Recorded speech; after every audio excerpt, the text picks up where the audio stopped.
فما لكم في المنافقين فئتين والله أركسهم بما كسبوا أتريدون أن تهدوا من أضل الله ومن يضلل الله فلن تجد له سبيلا ودوا لو تكفرون كما كفروا فتكونون سواء فلا تتخذوا منهم أولياء حتى يهاجروا في سبيل الله فإن تولوا فخذوهم واقتلوهم حيث وجدتموهم ولا تتخذوا منهم وليا ولا نصيرا إلا الذين يصلون إلى قوم بينكم وبينهم ميثاق أو جاءوكم حصرت صدور. السلام عليكم ورحمة الله وبركاته. பெருமதிப்பிற்கும் மரியாதைக்கும் உரிய எல்லாம் வல்ல அல்லாஹ்வின் நல்லடியார்களே, இந்த கூட்டத்தில் மறுமைக்கு அஞ்சி வாழ்வோம் என்ற தலைப்பு எனக்கு வழங்கப்பட்டுள்ளது.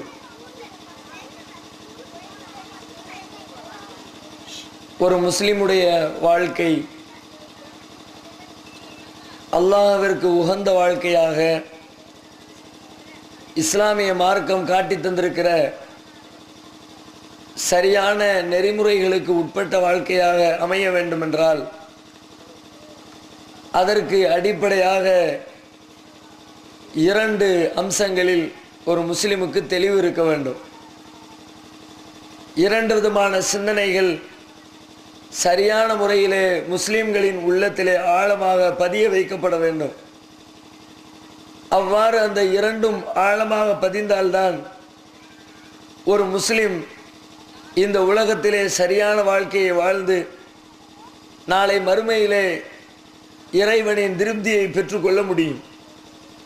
அதிலே முதலாவது உணர்வு என்னவென்றால் அல்லாஹுவை அஞ்சுகின்ற அச்ச உணர்வு.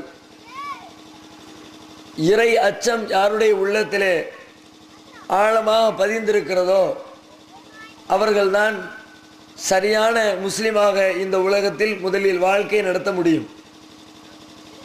இறை அச்சம் என்று சொன்னால் நபிகள் நாயகம் ஸல்லல்லாஹு அலைஹி வஸல்லம் அன்னவர்கள் இந்த இறை அச்ச உணர்வை பற்றி தமது வாழ்க்கையிலே பல்வேறு கட்டங்களில் நமக்கு அழுத்தம் திருத்தமாக எடுத்து சொல்லியிருக்கிறார்கள்.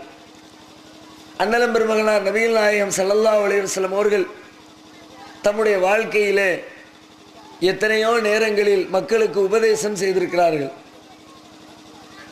மக்கள் கூடக்கூடிய இடங்களில் எல்லாம் உரை நிகழ்த்தி இருக்கிறார்கள்.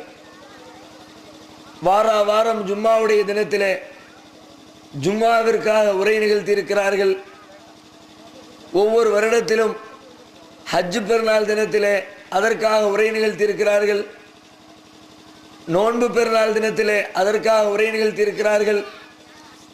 மக்கள் கூடுகிற சந்தைகளில் உரை நிகழ்த்தி இருக்கிறார்கள். இப்படி பல்வேறு கட்டங்களில் நபிகள் நாயகம் ஸல்லல்லாஹு அலைஹி வஸல்லம் அவர்கள் மக்களுக்கு தேவையான அற உரைகளை உபதேசங்களாக சொற்பொழிவுகளாக வழங்கியிருக்கிறார்கள்.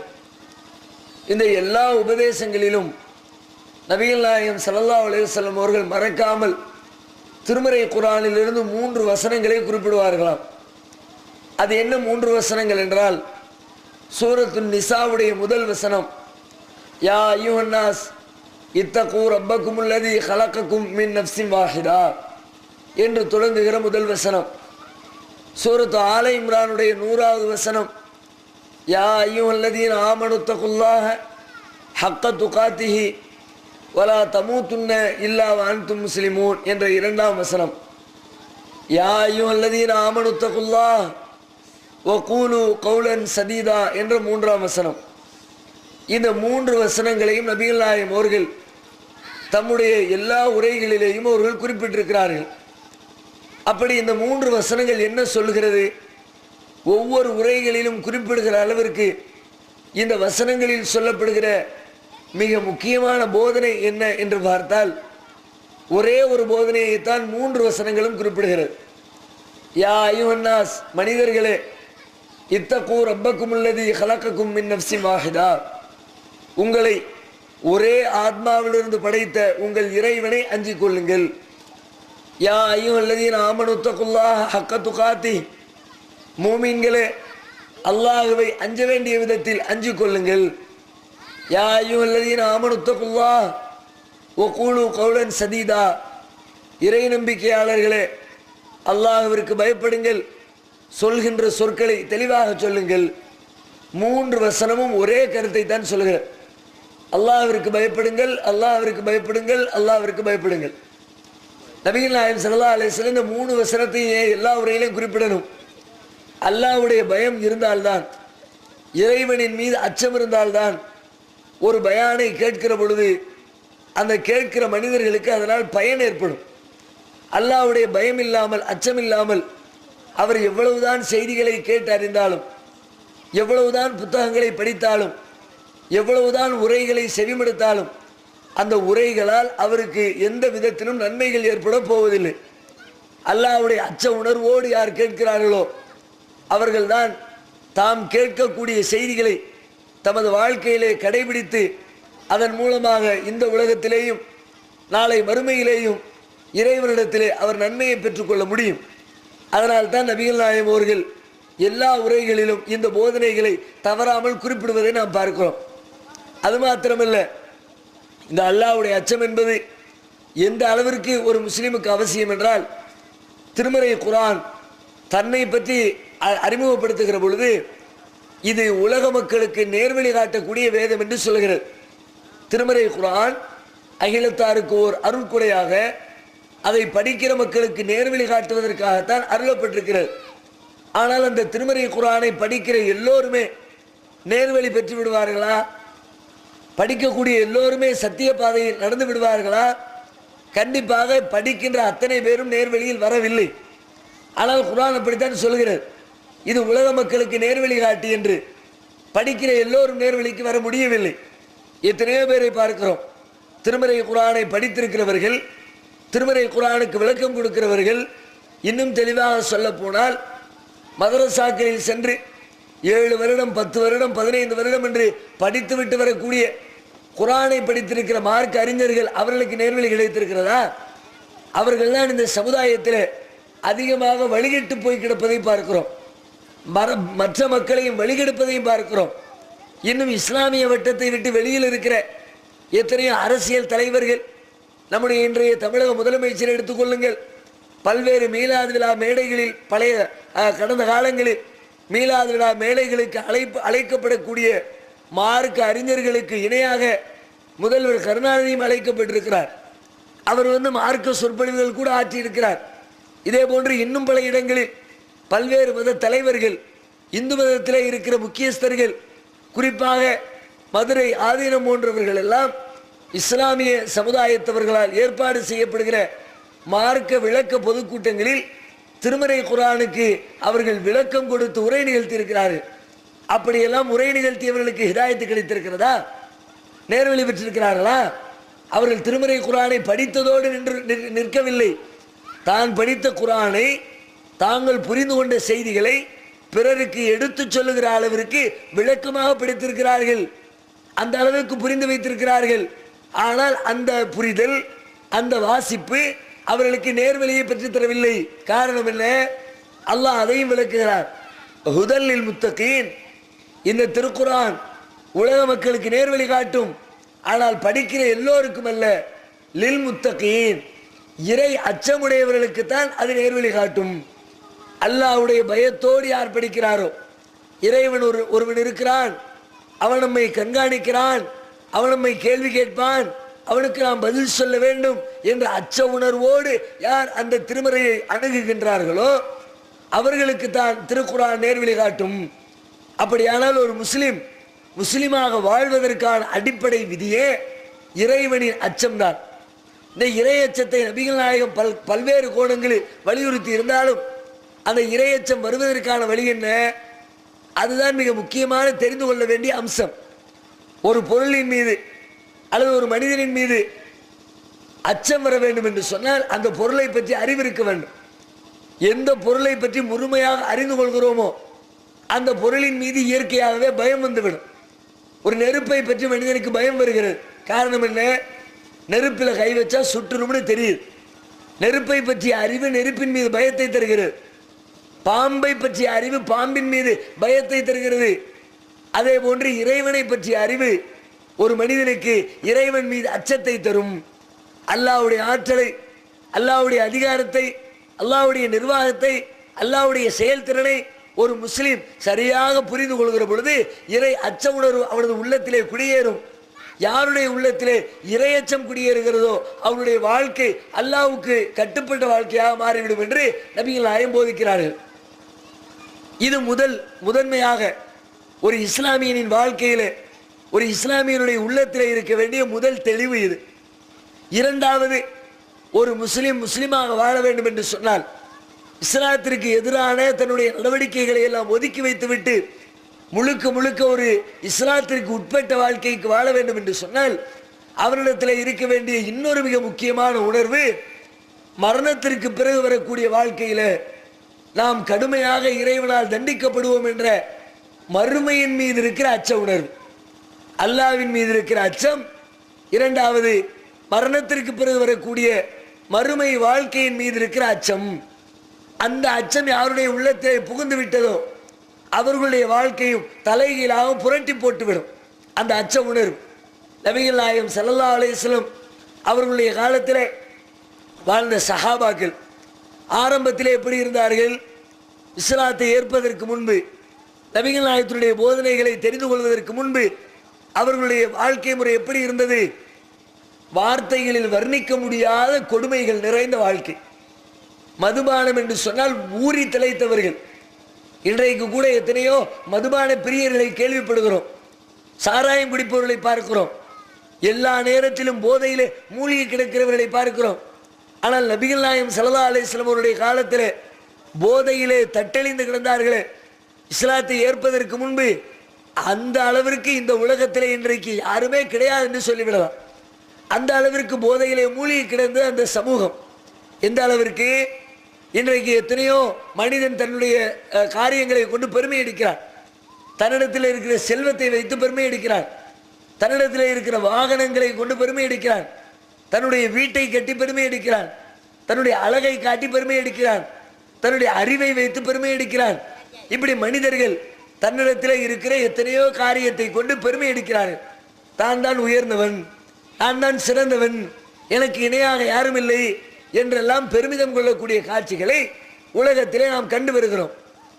ஆனால் நபிகள் நாயகம் ஸல்லல்லாஹு அலைஹி வஸல்லம் தோழர்கள் இஸ்லாத்தை ஏற்பதற்கு முன்பு அந்த சமூகத்திலே அவர்களும் பெருமை அடித்தார்கள்.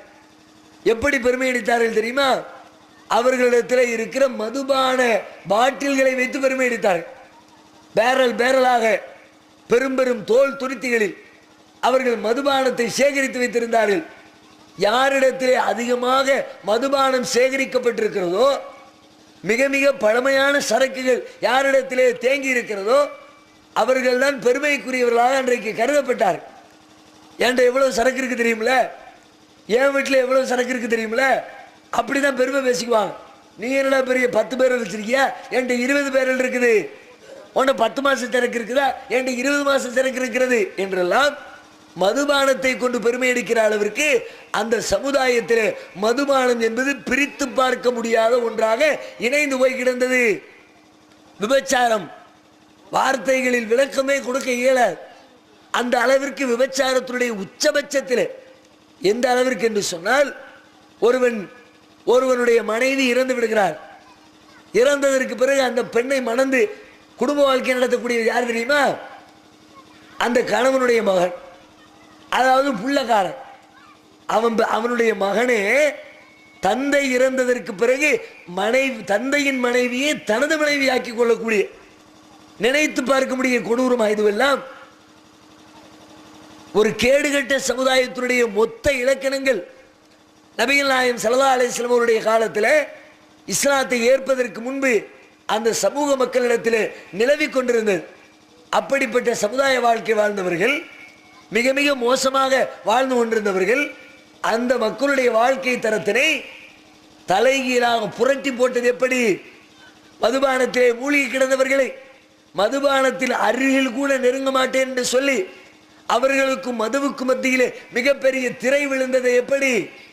விபச்சாரத்திலே மூழ்கி கிடந்த சமுதாயம் விபச்சாரத்தின் வாடை கூட அல்ல, தனக்கு சொந்தமில்லாத அந்நிய பெண்ணை ஏறெடுத்து பார்ப்பதற்கு கூட தயக்கம் காட்டக்கூடிய அளவிற்கு அவர்களின் வாழ்க்கையின் போக்கை மாற்றியது எது? ஒரே ஒரு உணர்வு, மரணத்திற்கு பிறகு நாம் எழுப்பப்படுவோம், இறைவனின் சன்னிதானத்திலே கேள்வி கேட்கப்படுவோம், நம்முடைய வாழ்க்கை குறித்து அல்லாஹ்விடத்திலே பதில் சொல்ல வேண்டும் என்ற அச்ச உணர்வு தான், மறுமையின் மீது உண்டான பயம்தான் அவர்களுடைய வாழ்க்கையின் போக்கை தலைகீழாக புரட்டி போட்டதை பார்க்கிறோம். மறுமை வாழ்க்கையின் மீது இருக்கிற பயம் இருக்கிறது, அந்த பயம் இல்லாதவர்கள் தான் இறை நிராகரிப்பாளர்களாக, இறைவனுக்கு இணை கற்பிக்கிறவர்களாக திருமறை குர்ஆன் நெடுகிலும் நமக்கு அடையாளம் காட்டப்படுகிறது. நபிகள் நாயகம் ஸல்லல்லாஹு அலைஹி வஸல்லம் அவர்களும் அவர்களுக்கு முன்னர் வந்த இறை தூதர்களும் ஏக இறை கொள்கையினை போதித்த பொழுது அதை மறுக்கக்கூடிய காஃபிர்கள் எதனால் மறுத்தார்கள் தெரியுமா? என்ன கேள்வியை முன்வைத்து மறுத்தார்கள் தெரியுமா? காலு ஐதா மித்னா வ குன்னா துராபன் வ இலாமன் ஐன்னா லமபூஸூன், நாங்கள் இறந்து விட்டதற்கு பிறகு, நாங்கள் மரணித்து விட்டதற்கு பிறகு, மண்ணிலே புதைக்கப்பட்டு மண்ணோடு மண்ணாக உக்கி மக்கி போனதற்கு பிறகு மீண்டும் நாங்கள் எழுப்பப்படுவோமா? மறுமையின் ஒன்று உண்டா? இறப்புக்கு பிறகு ஒரு வாழ்க்கை உண்டா?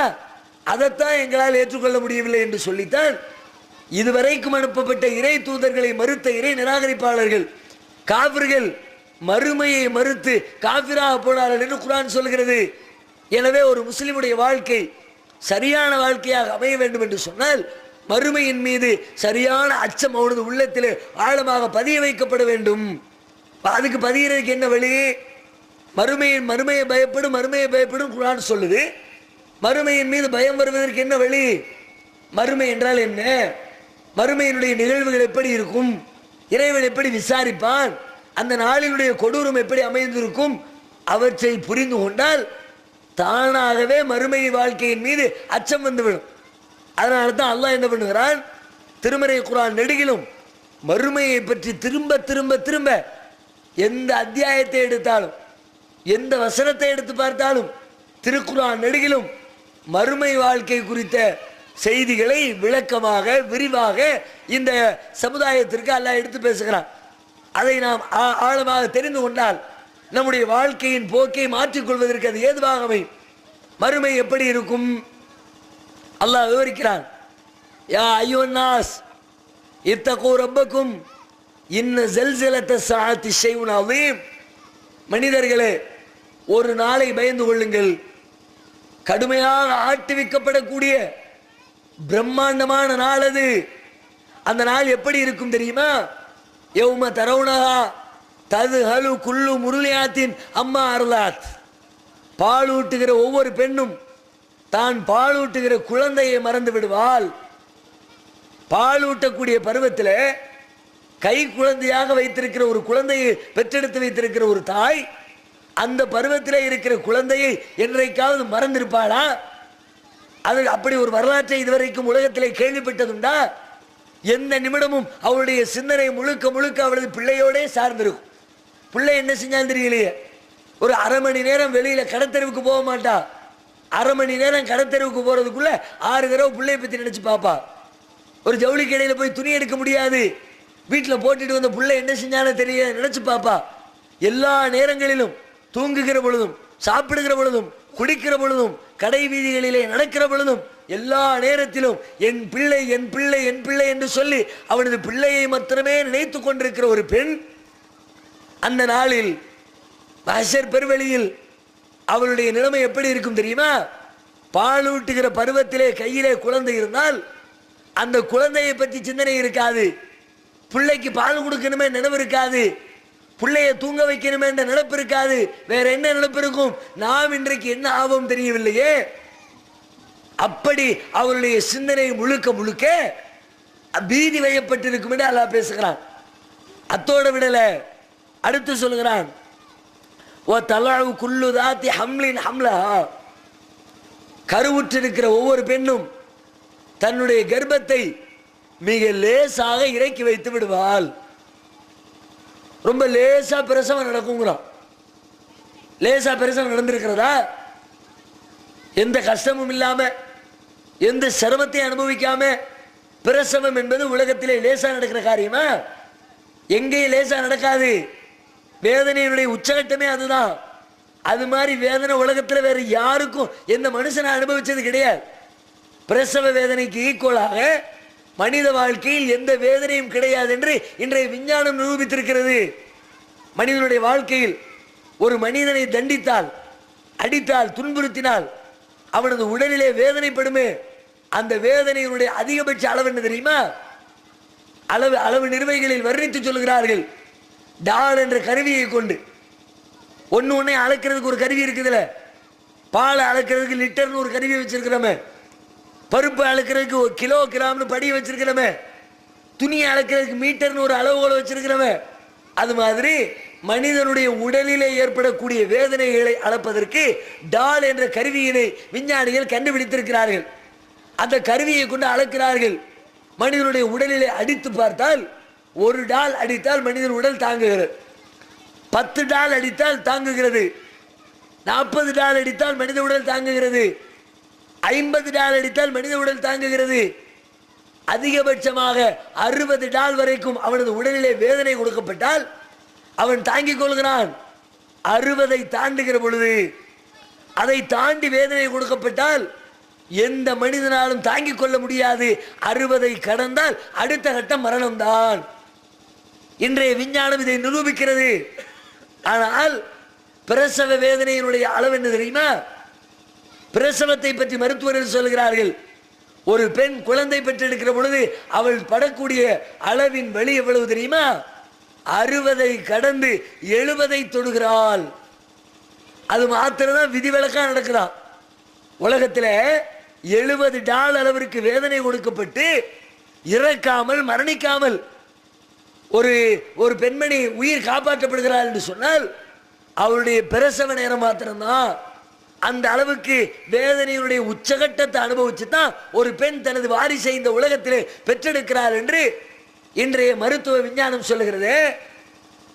ஆனால் திருமறை குர்ஆன் சொல்லுகிறது, அந்த நாளில் ஒரு பெண் தன்னுடைய குழந்தையை கர்ப்பத்தை லேசாக இறக்கி வைப்பாள். லேசுனா லேசு இல்ல, வேதனை இல்லாம போயிடாது, வேதனை இருக்கும்.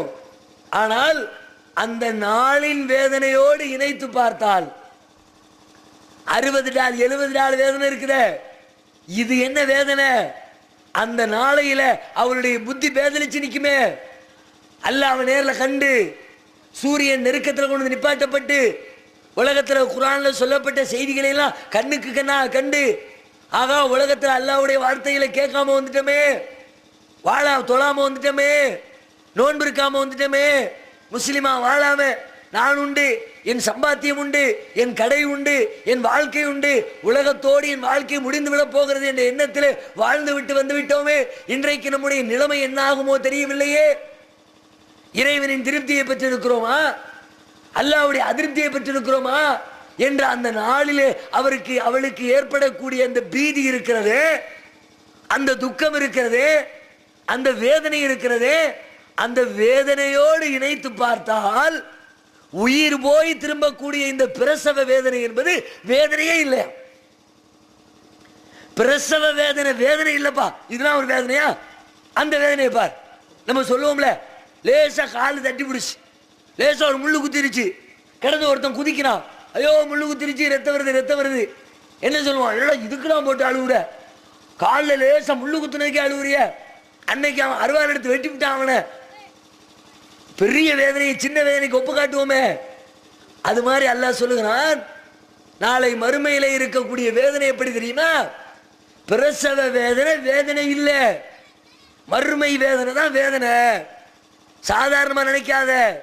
அந்த வேதனையினுடைய வெளிப்பாடு எப்படி இருக்கும் தெரியுமா? உலகத்தில் ஒரு தாய் தனது பிள்ளையை பார்க்கிறாள், பல வருடங்களுக்கு பிறகு சந்திக்கிறாள், பிள்ளைய வெளிநாட்டுக்கு அனுப்பி வச்சுட்டா, 5 வருஷம் புள்ள போய் வெளிநாட்டில் போய் சம்பாதிச்சு விட்டு 5 வருஷத்துக்கு பிறகு வர்றான். அப்பதான் முதலா பார்க்கிறான், அண்ணனை பார்க்கிறான், தம்பியை பார்க்கிறான், தகப்பனை பார்க்கிறான், பிள்ளைய பார்க்கிறான். உறவினர்களுடைய வெளிப்பாடு எப்படி இருக்கும்? பாசத்தோடு வரவேற்று நல்ல முறையை குசலம் விசாரித்து எப்படி பார்க்கிறாய், உன் வாழ்க்கை எப்படி இருக்கிறது, உடல்நலம் எப்படி இருக்கிறது என்று ஒருவரோடு ஒருவர் பரிமாறிக்கொள்வார்களே, விசாரித்துக் கொள்வார்களே. உலகத்திலே நடக்கக்கூடிய நிகழ்வு இது. மறுமை எப்படி தெரியுமா? மறுமை அல்லாஹ் சொல்லுகிறான், மஹ்ஷர் பெருவெளியிலே ஆதம் அலைஹிஸ்ஸலாம் முதற்கொண்டு கியாமத் நாள் வரை படைக்கப்படுகிற அத்தனை ஜீவராசிகளும் அத்தனை மனிதர்களும் அந்த திடலிலே எழுப்பப்பட்டு நிறுத்தப்பட்டிருப்பார்கள். விசாரணை, நீதி விசாரணை துவங்கி இருக்கும். அந்த நேரத்தில் அந்த பிரம்மாண்டமான கூட்டத்திலே ஒரு தாயை அவனது மகன் சந்திப்பான், பார்ப்பான். யௌம யஃபிருல் மர்உ மின் அஹீஹி வ உம்மிஹி வ அபீஹி வ ஸாஹிபதிஹி வ பனீஹி லிகுல்லி இம்ரிஇம் மின்ஹும் யௌமஇதின் ஷஅனுன் யுக்னி. தாயை பார்ப்பானாம். பார்த்தவுடனே, தாயே, என்னை பெற்ற அம்மாவே எப்படி இருக்கேன்னு குசலம் விசாரிக்க மாட்டானா. அம்மாவை பார்த்தோன்னா ஓடுவான், விரண்டு ஓடுவான்.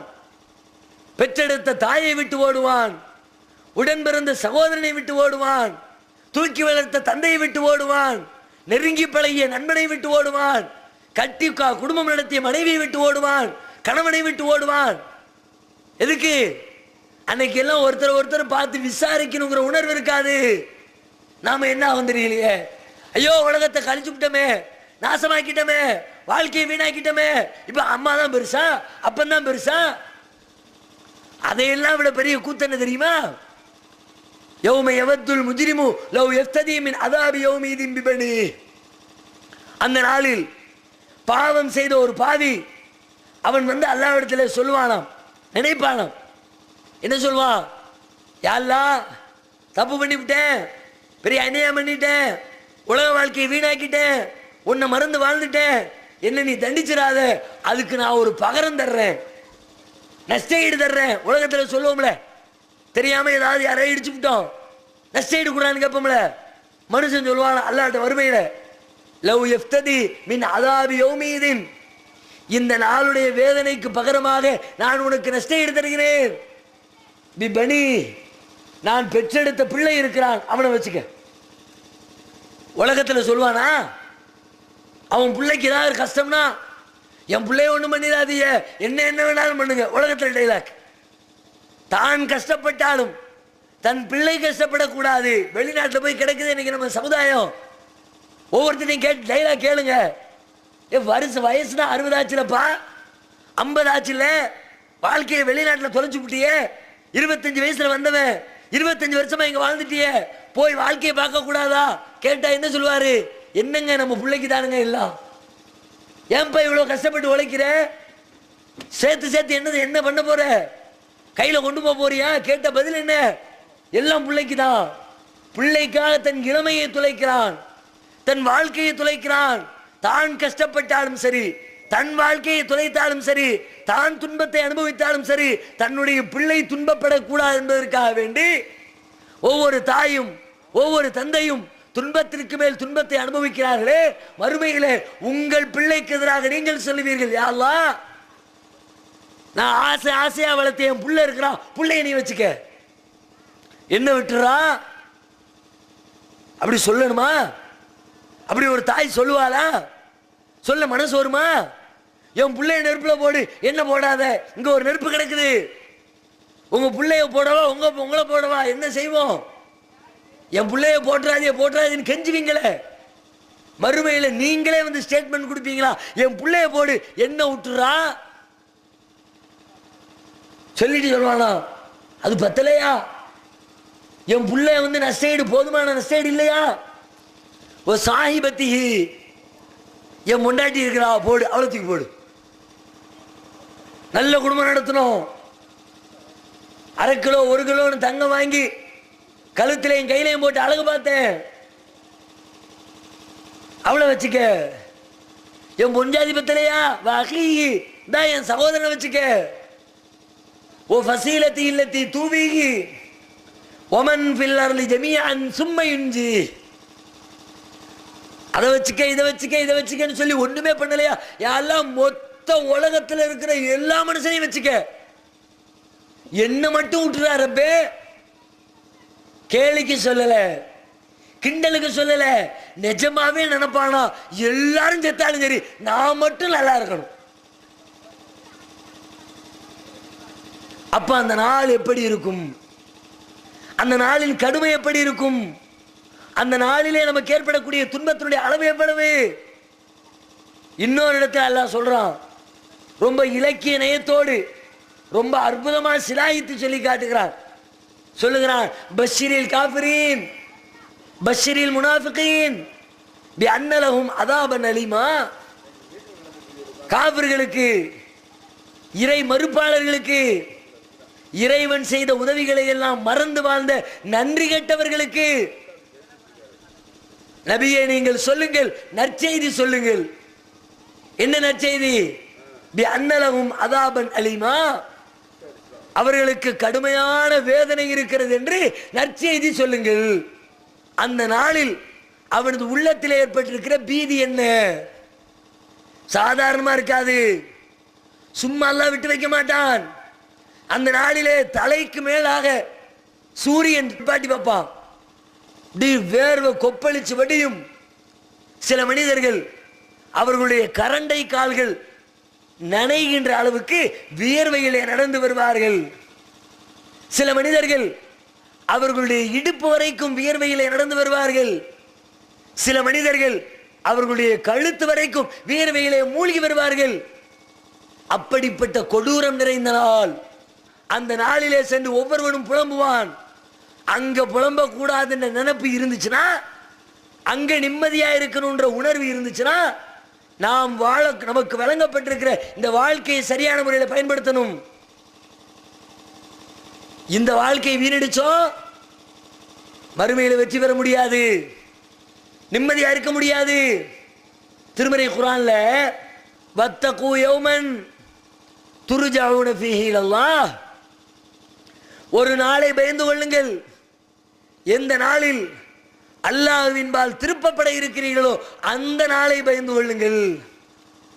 நீ எதை பயப்படுவியோ இல்லையோ, என்ன யோசிப்பியோ இல்லையோ, எப்படி வாழ்வாயோ இல்லையோ, அந்த நாளை பயந்துக்க. அந்த நாள் சாதாரண நாள் அல்லப்பா, உன்னால் தாங்க முடியாத வேதனை நிரம்பி இருக்கிற நாள். இவ்வளவு அல்லாஹ் சொல்லுகிறான். அந்த நாளுக்கு நாம என்ன செஞ்சிருக்கிறோம், அந்த நாளுக்காக வேண்டி என்னத்தை தயாரிச்சிருக்கிறோம். அங்க போய் புலம்புனா பிரயோஜனம் இருக்காது. நம்முடைய வாழ்க்கை பாதையை இன்றைக்கே சீர்தூக்கி பார்க்கணும். நம்முடைய வாழ்க்கை இன்னைக்கு எப்படி இருக்குது? அந்த நாளில் வெற்றி பெறுகிற விதத்தில் இருக்கிறதா? ஒவ்வொரு நாளும் பள்ளியிலே தொழுகைக்கு அழைப்பு விடப்படுகிறது. தொழுகையில எவ்வளவு அசால்ட்டு, எத்தனை கவனக்குறைவு. ஒரு முஸ்லிமுடைய வாழ்க்கையில மிக மிக முக்கியமான கடமை. யார்கிட்ட தொழுகை கரெக்டா இருக்குதோ அவன்கிட்ட மொத்த வாழ்க்கையும் கரெக்டா இருக்கும். எத்தனையோ தப்பு தண்டா செய்யறோம், அல்லாஹ் தடுத்த பாவங்களில் ஈடுபடுறோம். அந்த பாவங்களில் எல்லாம் இருந்து விடுதலை பெறுவதற்கு, பாவங்களிலிருந்து நீங்கள் வெளியே வருவதற்கு மார்க்கம் கற்றுத்தரக்கூடிய மிகச்சிறந்த ஒரு வழிமுறை. பொய் பேசுறோம், ஏமாத்துறோம், மோசடி பண்றோம், புறம் பேசுறோம், வட்டியில ஈடுபடுறோம், விபச்சார குற்றச்சாட்டுல கால வைக்கிறோம், மதுபானத்தில் மூழ்கி கிடக்கிறோம், அமானித மோசடி செய்யறோம். இப்படி எத்தனையோ தீமைகள். அல்லாஹ் குர்ஆன்ல சொல்றான், இந்த தீமைகளில் இருந்து உங்களை தற்காத்துக் கொள்வதற்கு நான் ஒரு ஆயுதம் வழங்குகிறேன். இன்ன ஸலாத்த தன்ஹா அனில் ஃபஹ்ஷாஇ வல் முன்கர். தொழுகை இருக்கிறதே, மானக்கேடான அருவருக்கு தகுந்த எல்லா தீமைகளிலிருந்து உங்களை பாதுகாக்கும். தொழுகை நம்மகிட்ட இருக்கா? முறையா தொழுகிறோமா? தொழுகையை சரி பண்ணுது. அல்லாஹ் உனக்கு என்னவெல்லாம் கொடுத்திருக்கான். அல்லாஹ் ஏற்கனவே செஞ்ச உதவிகளை நினைச்சு பார்த்தாலாவது ஒரு மனுஷன் தொழுகைக்கு போயிடுவான். ஹய்யா அலஸ் ஸலாஹ், தொழுகையின்பால் வாருங்கள் பள்ளிவாசல் அழைப்பு வருகிறது. இந்த காலில் வாங்கி அந்த காலில் விட்டுவிட்டு தூங்கினவன் தூங்கிக்கிட்டு இருக்கிறான். வியாபாரம் செய்கிறவர் வியாபாரத்தில் இருக்கிறார். டிவி பார்க்கிறவர் டிவியில் மூழ்கி கிடக்கிறார். அங்க ஐயால சலா தொழுகைக்கு வான்னு கூப்பிட்டாங்களே, கூப்பிட்டது யாரு? உங்க ஊர் பள்ளிவாசல் மோதினார் கூப்பிட்டாரா? கூப்பிட்டது மோதினாரு. ஆனால் கூப்பிட்ட அழைப்பு மோதினாருடைய அழைப்பா? யாருடைய வீட்டிலிருந்து அந்த அழைப்பு வருகிறது? அல்லாஹ்வுடைய வீட்டில இருந்து வருது. அல்லாஹ்வுடைய வீட்டில இருந்து வர்ற அழைப்பு யாருடைய அழைப்பு? அல்லாஹ்வுடைய அழைப்பு. அல்லாஹ் கூப்பிடுறான் உங்களை தொழுகைக்கு, மோதினார் கூப்பிடல, அஜர்த்து கூப்பிடல. அல்லாஹ் கூப்பிடுறான்ற தெளிவு இருந்தா நீ தூங்குவியா? அல்லாஹ் விடுங்க, வெளியில ஒரு அதிகாரி வந்து நிக்கிறார், இன்ஸ்பெக்டர் வந்து நிக்கிறார், வீட்டுக்குள்ள தூங்கிட்டு இருக்கிறீங்க, பையன் வந்து எழுப்புறான், வாப்பா இன்ஸ்பெக்டர் ஐயா கூப்பிடுறாரு, வெளியே வந்து நிக்கிறாரு, தூங்குவியா நீ? இன்ஸ்பெக்டர் கூப்பிடுறாருன்னு தெரிஞ்ச பிறகு தூங்குவியா? ஓ, இன்ஸ்பெக்டருக்கு இருக்கிற பயம் படைச்ச ரப்புக்கு இல்லையா? ஒரு முதல்வருக்கு கொடுக்கிற மரியாதை, ஒரு பிரதமருக்கு கொடுக்கிற மரியாதை, அவங்க கூப்பிட்டவன ஓடி ஒளிகிற நீ, அகில உலகத்தையும் படைத்தாளுகிற சர்வ லோகங்களுக்கும் ரட்சகனாகிய எல்லாம் வல்ல அல்லாஹ் ரப்புல் ஆலமீன் தொழுகைக்கு வா என்று அழைக்கிறான். அந்த தொழுகையை அலட்சியப்படுத்துவதற்கு உனக்கு எப்படி துணிவு வந்தது? யோசிச்சு பார்க்க வேண்டாம். அல்லாஹ்வுடைய தண்டிக்கிற பக்குவத்தை விடுங்க, அவன் நமக்கு ஏற்கனவே செஞ்சான்ல, அவன் நமக்கு செஞ்சிருக்க உதவி இருக்குதே, அந்த உதவிக்காவது நாம கைமாறு செஞ்சோமா? என்ன செஞ்சோம்? நமக்கு அழகான உடலை கொடுத்தான ரப்பு, அந்த உதவிக்கு நாம் பிரதி உபகாரம் என்ன செய்தோம்? உலகத்தில் யாராவது ஒருத்தர் என்ன மாதிரி செஞ்சா உங்களுக்கு ஒரு உதவி செய்யறாருன்னு வச்சுக்குவோம், நீங்க என்ன நினைக்கிறீங்க? நம்ம ரொம்ப கஷ்டப்படுற நேரத்தில் உதவி செஞ்சாரியா? அதை நாம் காலம் பூரா நினைச்சு பார்க்கிறீங்க. அவருக்கு நன்றி செலுத்துவதற்கு ஏதேனும் வாய்ப்பு கிடைக்காதான்னு தேடுறீங்க. கிடைக்கும் போதெல்லாம் நன்றியை வெளிப்படுத்துறீங்க. சின்ன சின்ன உதவிகளுக்கெல்லாம் நன்றியை வெளிப்படுத்துறோம். கையில வச்சிருக்க கர்ச்சிப்பு கீழே விழுந்துருச்சு, பக்கத்தில் ஒரு பையன் எடுத்துறாரு, ரொம்ப நன்றி தம்பி, ரொம்ப தேங்க்ஸ் தம்பி. நாம பிறருக்கு உதவி செய்தால் நாமும் எதிர்பார்க்கிறோம். நாம யாருக்காக ஹெல்ப் பண்ணா அவர் நமக்கு நன்றியுடையவராக இருக்கிறோம் ஆசைப்படுறோம். அவர் நன்றி செலுத்தலாட்டி நாம அவர் திட்டுறோம். இவனுக்கு கொஞ்சமே நன்றி விசுவாசம் இருக்குதா? இவனுக்கு நான் என்னவெல்லாம் செஞ்சிருக்கேன், ஒன்னும் செஞ்சிருக்க மாட்டாரு, அவன் பெருசா பீத்துரு. இந்த தாய்மார்கள் வீட்டில் திடீர்னு ஒரு நாளைக்கு வீட்டில் அவசரத்துக்கு ஏதாவது ஒரு மிளகா இருக்காது, மல்லிக்கீரை இருக்காது, கடை வீதியில் போய் வாங்கிட்டு வரணுமான்னு சொல்லிட்டு பக்கத்தூரில் கேட்பாங்க. பக்கத்தூரில் இருக்கிற 2 மிளகாய் கொடுத்துருப்பாங்க, 2 மல்லிக்கீரை கொடுத்துருப்பாங்க. அதை வாங்கி சமைச்சிட வேண்டியது. ஒரு 4-5 நாளைக்கு பிறகு அந்த வீட்டு அக்காவுக்கு ஒரு தேவை இருக்கும், 2 மிளகாய் கொடுங்கன்னு கேட்டு வருவாங்க. இவங்க வீட்டில் இல்லை, மிளகாய் இல்லையம்மா, இப்போ தானே சமைச்சேன், கொஞ்ச நேரத்துக்கு முந்தி வந்திருக்க கூடாதா? வீட்டை விட்டு வெளியே போகும்போது இந்த பொம்பளைக்கு நான் என்னவெல்லாம் செஞ்சுருக்கேன் தெரியுமா, கொஞ்சமே நன்றி விசுவாசம் இருக்குதா? என்னமோ ₹1,00,000 தூக்கி கொடுத்துற மாதிரி 2 மிளகாயை கொடுத்துவிட்டு 2 மல்லிக்கீரையை கொடுத்துவிட்டு, அந்த மல்லிக்கீரைக்கு பிரதி உபகாரம் எதிர்பார்க்கிற நீங்கள், நன்றி எதிர்பார்க்கிற நீங்கள், அல்லாஹ் அழகான உடம்பை கொடுத்தானே, இதுக்கு நீங்க என்ன நன்றி செலுத்தினீங்க? என்ன பிரதி உபகாரம் செஞ்சீங்க? கண்ணை கொடுத்தானே, கண்ணை வச்சுத்தானே எல்லாத்தையும் பேதப்படுத்துறோம். கருப்புங்கிறோம், சிவப்புங்கிறோம், குட்டையங்கிறோம், நெட்டையங்கிறோம், ஒவ்வொருத்தரையும் பார்த்து சிரிக்கிறோம். எல்லாம் இந்த கண் செய்கிற வேலைகள் தானே. இந்த கண்ணுக்கு நாம் செய்த நன்றி என்ன? அல்லாஹ் கொடுத்த கைக்கு செஞ்ச நன்றி என்ன? அவன் நமக்கு செஞ்ச உதவிக்கு பிரதி உபகாரம் செஞ்சோமா? அதான் அல்லாஹ் சொல்றான், இன்னல் இன்சான லி ரப்பிஹி லகனூத். இந்த மனிதன் உலகத்தில் ஒருத்தனுக்கு ஒருத்தன் நன்றியோடு தான் இருக்கிறான், ஒருத்தருக்கு ஒருத்தன் நன்றி செலுத்தினான். ஆனால் தன்னை படைத்த இறைவனுக்கு நன்றி மறந்தவனாக இருக்கிறான். அல்லாஹ் செஞ்ச உதவியை விட்டுவிட்டான். உலகத்தில் யார் யாரெல்லாமோ செஞ்ச உதவிக்கு நன்றி செலுத்திக் கொண்டிருக்கிறானப்பா. நன்றி செலுத்துறதுக்காவது தொழக்கூடாதா? அல்லாஹ்வுடைய கட்டளைகளை பேணக்கூடாதா? இந்த வாழ்க்கையை விட்டுட்டீங்கன்னா முடிஞ்சு போச்சு. மௌத்து எப்போ வரும்னு தெரியல. பல பேருடைய உள்ளத்தில் இன்னும் நமக்கு வயசு இருக்குது, இன்னும் நமக்கு காலம் இருக்குது, பிறகு தொழுதுக்கலாம், பிறகு தாடி வச்சுக்கலாம். 30 வயசுல ஒருத்தன் தாடி வச்சா பெத்தவங்களே கேட்கறது, என்ன அதுக்குள்ளேயும் தாடி வச்சு விட்ட, என்ன கேரண்டி பத்திரம் எழுதி வாங்கிட்டு வந்திருக்கீங்களா?